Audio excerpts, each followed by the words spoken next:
Hello everyone, welcome to my channel. ఈరోజు మనం enviro Infra engineers గురించి మాట్లాడుకుందామా. చాలా మంది investors defence, railway, power stocks గురించి మాట్లాడుతుంటారు. కానీ ఫ్యూచర్లో చాలా ఇంపార్టెంట్ అవ్వబోయే ఒక సెక్టార్ ఉంది. అదే వాటర్ ఇన్ఫ్రాస్ట్రక్చర్. ఎందుకంటే పాపులేషన్ పెరుగుతుంది, సిటీస్ ఎక్స్పాండ్ అవుతున్నాయి, క్లీన్ వాటర్ డిమాండ్ పెరుగుతుంది, వేస్ట్ వాటర్ ట్రీట్మెంట్ కూడా ఒక మేజర్ రిక్వైర్మెంట్గా మారుతుంది. ఈ సెక్టార్లో పనిచేసే కంపెనీస్లో ఎన్విరో ఇన్ఫ్రా ఒకటి. గత కొన్ని సంవత్సరాల్లో కంపెనీ రెవెన్యూ, ప్రాఫిట్ రెండు స్ట్రాంగ్ గ్రోత్ చూపించాయి. అలాగే కంపెనీ దగ్గర చాలా స్ట్రాంగ్ ఆర్డర్ బుక్ కూడా ఉంది. కానీ ఇన్వెస్టర్‌గా మనం ఒక స్టాక్‌ని నంబర్స్ చూసి అనలైజ్ చేయకూడదు. కంపెనీ బిజినెస్ స్ట్రాంగ్‌గా ఉందా? ఫ్యూచర్ గ్రోత్ ఆపర్చునిటీస్ ఉన్నాయా? ఫినాన్షియల్స్ ఎలా ఉన్నాయి? కరెంట్ వాల్యుయేషన్ అట్రాక్టివ్‌గా ఉందా? సో, ఈ వీడియోలో ఎనిరో ఇన్ఫ్రా ఇంజినియర్స్‌ని స్టెప్ బై స్టెప్ అనాలిసిస్ చేసి ఈ stock long term investors watch లిస్ట్‌లో ఉండాలా లేదా అని తెలుసుకుందాం. So, let's begin. ఇప్పుడు ఎన్విరో ఇన్ఫ్రా ఇంజినియర్స్ అసలు ఏం చేస్తుందో చూద్దామా. సింపుల్గా చెప్పాలి అంటే ఈ కంపెనీ వాటర్ రిలేటెడ్ ప్రాజెక్ట్స్ చేస్తుంది. ఫర్ ఎగ్జాంపుల్, మన ఇంట్లో బాత్రూమ్ కిచెన్ నుంచి డర్టీ వాటర్ వెళ్తుంది కదా, అది ఎక్కడికి వెళ్తుంది ఎప్పుడైనా ఆలోచించారా? లేదా ల్యాక్స్ ఆఫ్ పీపుల్ ఉండే సిటీస్కి క్లీన్ వాటర్ ఎలా వస్తుందో ఎప్పుడైనా ఆలోచించారా? సో దానికోసం హ్యూజ్ ఇన్ఫ్రాస్ట్రక్చర్ అవసరం. ఈ ఇన్ఫ్రాస్ట్రక్చర్ని బిల్డ్ చేసే కంపెనీస్లో ఎనిమ్రా కూడా ఒకటి. ఫర్ ఎగ్జాంపుల్, హైదరాబాద్ లేదా బెంగళూరు లాంటి సిటీస్లో lakhs of people daily water use చేస్తారు కదా. ఆ వాటర్ని క్లీన్ చేయడం, ప్రాసెస్ చేయడం, రీసైకిల్ చేయడం కోసం పెద్ద ప్రాజెక్ట్స్ అవసరం. అలాంటి ప్రాజెక్ట్స్ని ఎన్విరో ఇన్ఫ్రా ఎగ్జిక్యూట్ చేస్తుంది.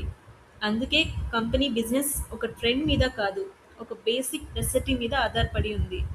సో మనకు ఫుడ్ ఎంత ఇంపార్టెంటో తెలుసు కదా, అలాగే వాటర్ కూడా ఇంపార్టెంట్. సో పాపులేషన్ పెరిగే కొద్దీ వాటర్ ఇన్ఫ్రాస్ట్రక్చర్ అవసరం కూడా పెరుగుతుంది. సో అందుకే ఇన్వెస్టర్స్ ఈ కంపెనీని క్లోజ్లీ ట్రాక్ చేస్తున్నారు. ఇప్పుడు మీకు కంపెనీ బిజినెస్ అర్థమైంది కదా, కానీ ఇన్వెస్టర్గా మనం ఇంకొక విషయం తెలుసుకోవాలి. ఈ సెక్టార్ ఫ్యూచర్లో గ్రో అవుతుందా లేదా అని. ఎందుకంటే కంపెనీ ఎంత మంచిదైనా సెక్టార్ గ్రో అవ్వకపోతే బిజినెస్ కూడా పెద్దగా గ్రో అవ్వదు. ఒక్కసారి ఆలోచించండి, మన దేశంలో పాపులేషన్ కంటిన్యూస్గా పెరుగుతుంది కదా. కొత్త అపార్ట్మెంట్స్ వస్తున్నాయి, కొత్త సిటీస్ డెవలప్ అవుతున్నాయి, కొత్త ఇండస్ట్రీస్ కూడా వస్తున్నాయి. కానీ వీటన్నిటికీ కామన్గా ఒకటి అవసరం, అదే వాటర్. డ్రింకింగ్ వాటర్ కావాలి, వేస్ట్ వాటర్ ట్రీట్మెంట్ కావాలి. ఇవి లేకుంటే ఏ సిటీ కూడా ప్రాపర్గా ఫంక్షన్ అవ్వదు కదా. అందుకే గవర్నమెంట్ కూడా వాటర్ ఇన్ఫ్రాస్ట్రక్చర్ మీద భారీగా ఇన్వెస్ట్ చేస్తుంది. జల్ జీవన్ మిషన్, అమృత్ వంటి ప్రాజెక్ట్స్ ద్వారా వాటర్ సప్లై మరియు శానిటైజేషన్ ఫెసిలిటీస్ ఇంప్రూవ్ చేయడానికి ఫోకస్ చేస్తుంది. సింపుల్గా చెప్పాలి అంటే, రోడ్స్ లేకపోతే ఇబ్బంది కదా, పవర్ లేకపోతే ఇబ్బంది కదా, కానీ వాటర్ లేకపోతే లైఫ్ ఇట్ సెల్ఫ్ డిఫికల్ట్ అవుతుంది. అందుకే వాటర్ ఇన్ఫ్రాస్ట్రక్చర్ సెక్టార్కి లాంగ్ టర్మ్ డిమాండ్ ఉండే అవకాశం ఉంది. ఇదే ఎన్విరో ఇన్ఫ్రా వంటి కంపెనీస్కి బిగ్గెస్ట్ ఆపర్చునిటీ. కానీ ఆపర్చునిటీ మాత్రమే సరిపోదు కదా, కంపెనీ దగ్గర యాక్చువల్ బిజినెస్ ఎంత ఉంది, ఫ్యూచర్ ప్రాజెక్ట్స్ ఎంత ఉన్నాయి అనేది మనం తెలుసుకోవాలి. ఇప్పుడు నేను ఎన్విరో ఇన్ఫ్రా గురించి చూసినప్పుడు నాకు నచ్చిన విషయం ఏంటో చెప్తాను. అదే ఆర్డర్ బుక్. ఎందుకంటే కంపెనీ ఫ్యూచర్ గ్రోత్ గురించి హింట్ ఇచ్చేది ఇదే కదా. ఒక్కసారి ఇమాజిన్ చేసుకోండి, మీరు ఒక కాంట్రాక్టర్ అనుకోండి. ఈ సంవత్సరం పని లేకపోతే ఫ్యూచర్ ఇన్కమ్ గురించి టెన్షన్ ఉంటుంది కదా మీకు. కానీ వచ్చే 2-3 ఇయర్స్ పనులు ఆల్రెడీ కన్ఫర్మ్ అయితే కాన్ఫిడెన్స్ ఉంటుంది కదా. ఎన్విరో ఇన్ఫ్రా సిచ్యువేషన్ కూడా కొంతవరకు ఇలానే ఉంది. కంపెనీ దగ్గర ప్రస్తుతం 4600 crore పైగా ఆర్డర్ బుక్ ఉంది. ఇప్పుడు ఈ నెంబర్ ఎంత పెద్దదో అర్థం చేసుకుందామా. కంపెనీ FY26 రెవెన్యూ సుమారు 1100 crores ఉండేది, కానీ పెండింగ్ ప్రాజెక్ట్స్ వాల్యూ 4600 crore ఉంది. అంటే కంపెనీ దగ్గర చాలా వర్క్ ఎగ్జిక్యూషన్ కోసం ఉంది. సో ఇది పాజిటివ్ సైన్గా మనం చూడొచ్చు. ఎందుకంటే ఫ్యూచర్ రెవెన్యూ వచ్చే అవకాశాలు కనిపిస్తున్నాయి. అందుకే ఇన్వెస్టర్స్ ఆర్డర్ బుక్ని చాలా క్లోజ్లీ ట్రాక్ చేస్తారు. కానీ ఒక విషయం అర్థం చేసుకోవాలి, ఆర్డర్ బుక్ ఉంటే సరిపోదు. కంపెనీ ఆ ప్రాజెక్ట్స్ని టైంకి కంప్లీట్ చేయాలి. అప్పుడే మాత్రమే రెవెన్యూ వస్తుంది, అప్పుడు మాత్రమే ప్రాఫిట్ వస్తుంది. అయితే కంపెనీ గత కొన్ని సంవత్సరాల్లో రెవెన్యూ ఎలా గ్రో చేసింది, నంబర్స్ ఏం చెప్తున్నాయి అనేది ఇప్పుడు మనం తెలుసుకుందాం. ఇప్పటి వరకు కంపెనీ బిజినెస్ సెక్టార్ ఆపర్చునిటీ మరియు ఆర్డర్ బుక్ గురించి చూసాం కదా. కానీ ఇన్వెస్టర్స్కి చివరికి ముఖ్యమైనది నెంబర్స్. ఎందుకంటే స్టోరీ ఎంత బాగున్నా నెంబర్స్ సపోర్ట్ చేయాలి. Enviro Infra Engineers revenue numbers చూస్తే కంపెనీ గ్రోత్ క్లియర్గా కనిపిస్తుంది. FY 22లో కంపెనీ రెవెన్యూ 224 క్రోర్ ఉండేది. FY 23లో ఇది 338 క్రోర్కి వెళ్ళింది. FY 24లో 729 crore. Oh my God. FY 25లో 1066 క్రోర్ అండ్ FY 26లో 1146 క్రోర్. ఒక్కసారి ఈ గ్రోత్ గమనించండి. FY 22లో 224 క్రోర్ ఉన్న రెవెన్యూ ఉన్న కంపెనీ కేవలం 4 ఇయర్స్లో 1146 క్రోర్ రెవెన్యూకి చేరుకుంది. అంటే రెవెన్యూ దాదాపు 5 టైమ్స్ పెరిగింది. ఇది కంపెనీ ప్రాజెక్ట్స్ ఎగ్జిక్యూట్ చేస్తుందని, కొత్త ఆర్డర్స్ వస్తున్నాయని, బిజినెస్ స్కేల్ పెరుగుతుంది చూపిస్తుంది కదా. నాకు పర్సనల్గా ఇక్కడ నచ్చిన విషయం ఏంటంటే ఇది ఒక్క సంవత్సరం గ్రోత్ కాదు, మల్టిపుల్ ఇయర్స్లో గ్రోత్ కనిపిస్తుంది. అంటే బిజినెస్ మొమెంటం ఉంది. కానీ రెవెన్యూ పెరగడం మాత్రమే సరిపోదు కదా. ఒక కంపెనీ 1000 క్రోర్ సేల్స్ చేసినా ప్రాఫిట్ లేకపోతే ఇన్వెస్టర్స్కి ఉపయోగం ఉండదు. అయితే ఎన్విరో ఇన్ఫ్రా ప్రాఫిట్స్ కూడా ఎలాగే గ్రో అయ్యాయా అనేది మనం చూద్దాం ఇప్పుడు. కంపెనీ ఎంత సేల్స్ చేసినా చివరికి ప్రాఫిట్ రావాలి.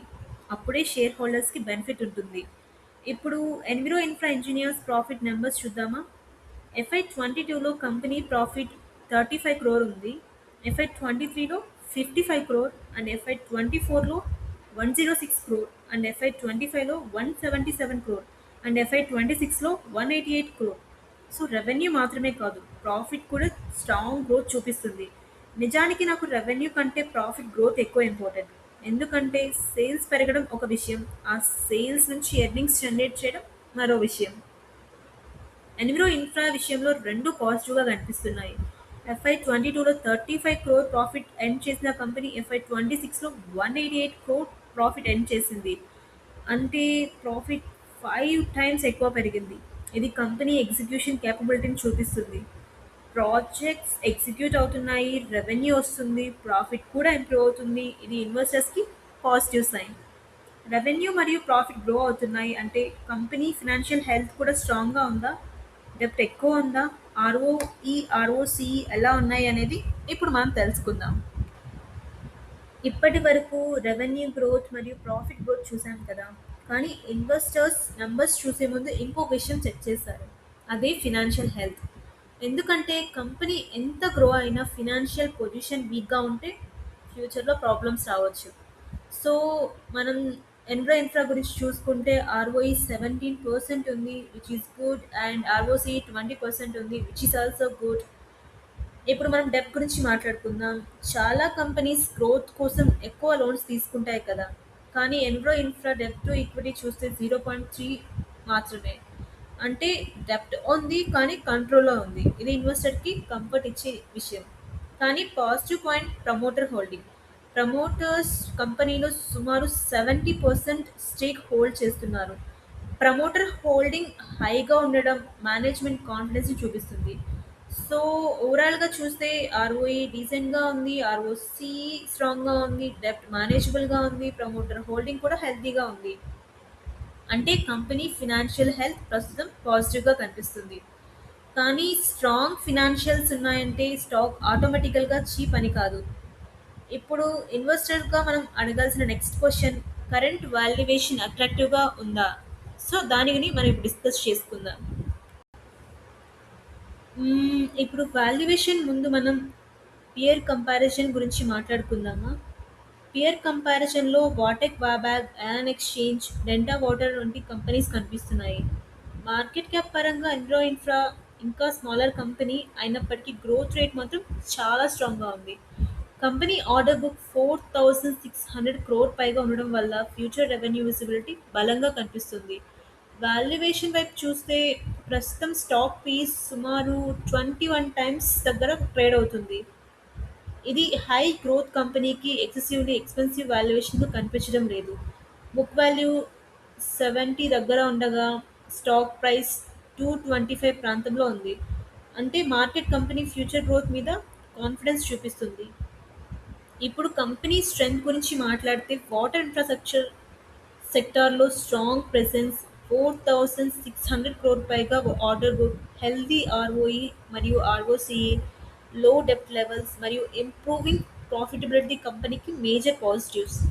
అయితే ఇక్కడ రిస్క్ కూడా ఉంది. బిజినెస్ ఎక్కువగా గవర్నమెంట్ ప్రాజెక్ట్స్‌పై ఆధారపడి ఉంది. లార్జ్ ప్రాజెక్ట్స్ ఎగ్జిక్యూషన్‌లో డిలే వస్తే రెవెన్యూ ఇంపాక్ట్ కావచ్చు. వర్కింగ్ క్యాపిటల్ రిక్వైర్మెంట్ కూడా ఇన్వెస్టర్ మానిటర్ చేయాల్సిన అంశం. అలాగే ఫ్యూచర్ గ్రోత్ సస్టైన్ అవ్వాలంటే కొత్త ఆర్డర్స్ కూడా వస్తూ ఉండాలి. మొత్తానికి ఎన్‌గ్రో ఇన్ఫ్రాలో గ్రోత్ ఆపర్చునిటీస్ ఉన్నాయి. అదే సమయంలో కూడా రిస్క్ ఉంది. కానీ ఇన్వెస్ట్‌మెంట్ డెసిషన్ తీసుకునే ముందు పాజిటివ్స్ మరియు రిస్క్ రెండిటిని బ్యాలెన్స్ చేసి చూడాలి. ఇప్పుడు ఇవి అన్నీ కలిపి చూస్తే కంపెనీ ఫ్యూచర్ అవుట్‌లుక్ ఎలా ఉందో అనేది తెలుసుకుందాం. అయితే ఒక ఇన్వెస్టర్‌గా నాకు ఎన్‌గ్రో ఇన్ఫ్రా ఏం నచ్చింది అంటే, మొదట కంపెనీ పనిచేస్తున్న సెక్టార్. వాటర్ ఇన్ఫ్రాస్ట్రక్చర్ అనేది ఇండియాకి వచ్చే 10-15 ఇయర్స్ చాలా ముఖ్యమైన సెక్టార్. Second company growth. గత కొన్ని సంవత్సరాల్లో రెవెన్యూ, ప్రాఫిట్ రెండూ బలంగా పెరిగాయి. థర్డ్ 4,600 క్రోర్ పైగా ఆర్డర్ బుక్. ఇది చిన్న విషయం కాదు. ఈ ఆర్డర్ బుక్ వల్ల కంపెనీకి రాబోయే సంవత్సరాల్లో బిజినెస్ విజిబిలిటీ కనిపిస్తుంది. అండ్ ఫోర్త్ డెప్ట్ లెవెల్స్. చాలా ఇన్ఫ్రాస్ట్రక్చర్ కంపెనీస్‌తో పోలిస్తే డెప్ట్ చాలా కంట్రోల్‌లో ఉంది. కానీ నాకు కొంచెం జాగ్రత్తగా అనిపించే విషయాలు కూడా ఉన్నాయి. కంపెనీ గ్రోత్ స్టోరీ ఎగ్జిక్యూషన్ మీద ఎక్కువ ఆధారపడి ఉంది.